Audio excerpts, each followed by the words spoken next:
on live television. It is time for what we're calling Paul versus Paul. On the one side, Representative Ron Paul has been a pioneer of fiscal conservatism, the face of debt reduction and small government, a hero to the Tea Party. And far on the other side of the spectrum, our guest host, Professor Paul Krugman, a spokesman for activist government, a believer in deficit spending, and this generation's voice for economic liberalism. Gentlemen, welcome. We want to get right to the core here of your disagreement. We're going to begin with Congressman Paul. Representative Paul, you know where Professor Krugman stands. What would you say is wrong, or what would you disagree with in terms of his view of government? Well, he believes in big government from what I read and hear, and I believe in very small government. I emphasize personal liberties. I don't like a managed economy, whether it's through central economic planning or monetary policy or even Congress doing it. So it's a completely different philosophy that markets are supposed to work, you know, in a natural way. I want a natural rate of interest. I don't want the government or the Federal Reserve fixing the rate of interest. That's a price fixing, and wage and price controls never work, so pricing the cost of money doesn't work either.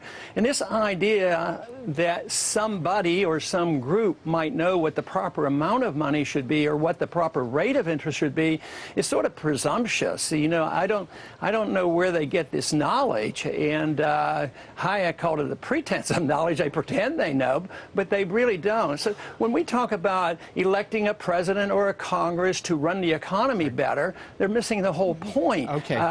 Governments aren't supposed to run the economy. The people are supposed to run the economy. Well, what's wrong, Professor Krugman, with leaving the government out of the equation? Well, there's certain things, you know, you can't leave the government out of monetary policy. If you try to think, you know, we're going to just let it set itself, it doesn't happen. The government is actually always, the Federal Reserve, the central bank, is always going to be in the business of managing monetary policy. If you think that you can avoid that, you're living in the world as it was 150 years ago, right? We have an economy in which money is not just green pieces of paper with faces of dead presidents on them. Money is the result of the financial system. It includes a variety of assets. We're not even quite sure where the line between money and non-money is. It's kind of a continuum. And look, history tells us that, in fact, a completely unmanaged economy is subject to extreme volatility, subject to extreme downturns. I know there's this legend that people like, probably you, Congressman, have, that the Great Depression was somehow caused by the government, caused by the Federal Reserve, but it's not true. The reality is that was a market economy run amok, which happened repeatedly over the past couple of centuries. You do need, you know, I'm a believer in the market economy. I'm a believer in capitalism. I want the market economy to be left as free as it can be, but there are limits. You do need the government to step in to stabilize. Depressions are a bad thing for capitalism, and it's the role of the government to make sure that they don't happen, or if they do happen, that they don't last too long.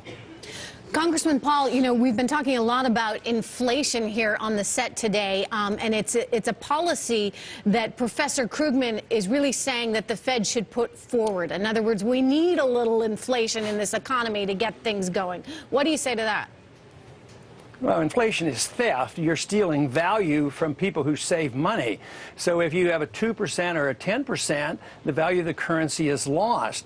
And it really destroys an important feature of the economy, and that is savings. Savings tells us something, and it tells us if capital is available. This notion that capital can come out of the expansion of the money supply is remote. Now, Professor Krugman indicates that we just want to go back 100 years or so. That is not exactly true. We'd like to improve on what was like back then, but he wants to go back 1,000 years or 2,000 years, just as the Romans and the Greeks and all other countries debased their currency. They didn't have a computer. This idea that we need a Federal Reserve to run things, well, or a central bank, that's just a modern era. Now, and Representative Paul, can you clarify, what do you mean by go back 1,000 years? Is that fair? Clarify what you mean by that. What did the Romans do to their currency? The Byzantine Empire had a gold standard for 1,000 years, and they did quite well, and they didn't fight wars. But the Roman Empire eventually destroyed their currency. They put in wage and price controls before. They diluted the metals, they inflated. They thought wealth could come by fooling the people. Who would want today, if they had 10 years to send their kid to college, would they put their money in gold coins or a treasury bill making 1 or 2%? They can't keep up with with the inflation or the devaluation of the currency, there'd be nothing there. Nobody puts their money in a 10-year bond. I am not a defender of the economic policies of the Emperor Diocletian, so let's just make that clear. No, well, you are. In a way, you are. No, That's exactly what you're defending. I'm a defender of the economic policies that we followed after World War II that produced the best generation of economic growth that this country has ever experienced. We had a set of policies that provided, there was mild inflation, there was effective government regulation of the financial system so that it didn't go wild the way it did after we lifted those regulations. We had fiscal policy that stimulated the economy when it was needed. We had policies that fostered a strong middle class instead of using the worship of the supposedly ideal forces of the market to lead to plutocracy. I like the America that my parents prospered in. I think we can restore a lot of that.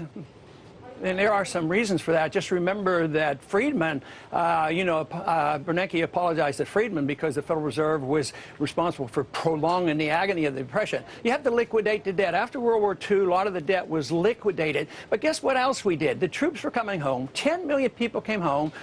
Big government liberals wanted to have job programs. They weren't put into place. We cut spending by some 60%. We slashed taxes. Finally, the Depression ended.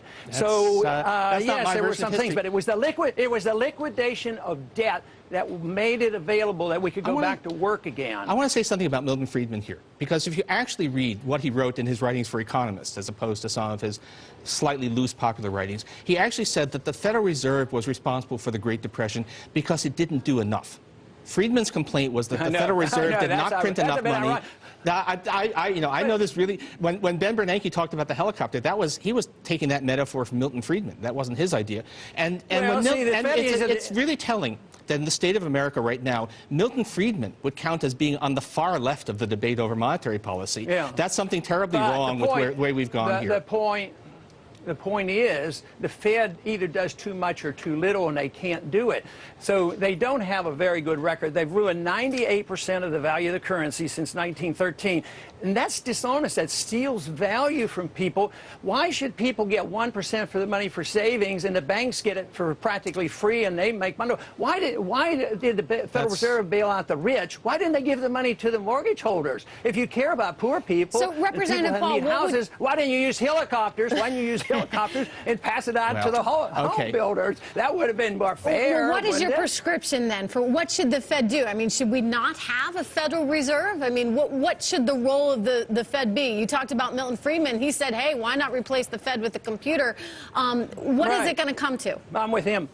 You're with him. I'll tell you what we could do, and even with my book and the Fed, if you read it, it doesn't call for the end of the Fed, because it would be chaotic if tomorrow we ended the Fed. Too many people dependent. But all I want to do is get rid of the monopoly.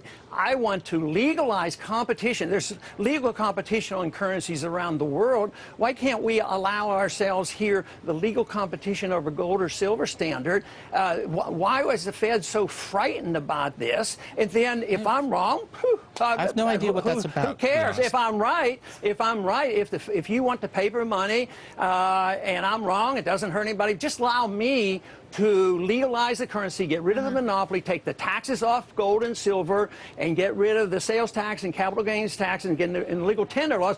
Don't hide behind a monopoly and force. See, people today, if they use gold and silver, you can go to jail in this country. Do you really think that people...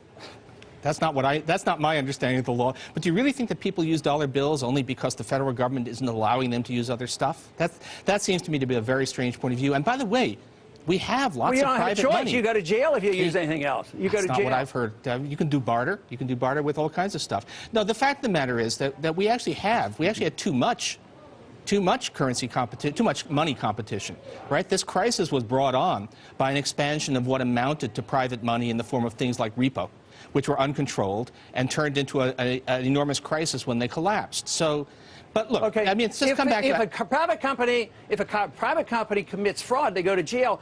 If the Federal Reserve commits fraud, they get nothing. I mean, you can do whatever you want. So if you had private issue of money and you committed fraud, you would go to jail for this. If you think that, but no, governments can debase a currency and injure a lot of people, cause the business cycle, cause the inflation, cause the unemployment, and they get off scot-free. I've been pretty harsh on our understanding. I've been pretty harsh on Ben Bernanke, but fraud is not one of the things I would charge him with. Well, Dr. Krugman, if we can... You want him to print more money faster. Believe me, it doesn't work. We have enough evidence for that. So, Dr. Krugman, let's try to, and we touched on this earlier, but if we can try to put a number on it. Debt here in this country as a percentage of GDP, right now about 100% if you add in... Right, state and local. State and local plus Social Security. How much higher could we go? And then we start to put a number on how much higher could we go? And then I want to ask your counterpart, Representative Paul, the same question. All right. I mean, I don't have a fixed number. But if it takes another 30 points to get us out of this depression, then I'm willing to accept that. I won't claim that there's no risk, but the risk of not doing what it takes to get out of the depression is a clear and present danger. I don't want us to go up to Japanese levels of debt, even though they turn out to be able to carry those levels of debt. But we're not anywhere close to a red line here, is the point. I can't give you a specific number, but we're not. But 130%.